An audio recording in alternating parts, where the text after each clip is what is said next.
Office jongka District Tuberculosis Officer East Khasi Hills District Hindin kesengi lapelong ke Food Distribution Support Scheme nak Bynta ki Nongpang TB ha Social Service Center Bishop's House Lamkra kumshi Bynta jongka Pradhan Mantri TB Muk Bharat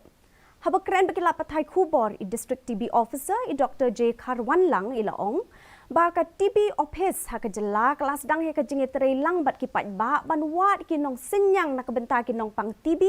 ban ai jing kershan bam yaki Nongpang ha kapor bidang don ha jing sya sumar I Dr. Kharwanlang ila pentip baka TB Office kalayo hadu prangut ki nong senyang ki ban penkrek bam minta syaki nyau pusau ngut ki Nongpang bat ongru baya minta ki don palat ia ka shi hajar lais pa ngut ki Nongpang ki bidang sya sumar Kani ke program katmuru bat pensapriang jingtip ha kabedai bat ke National Tuberculosis Elimination Program bat ke Pradhan Mantri TB Muk Bharat abhiyan ka badang syupalai themai.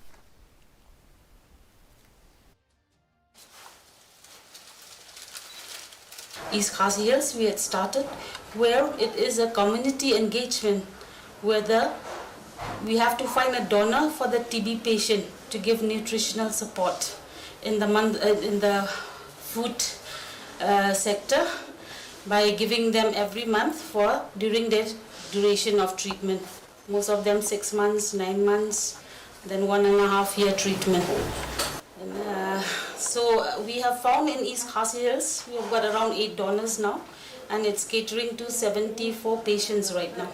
So we still have a long way to go because in East Khasi Hills we have around 1,300 patients at present taking treatment.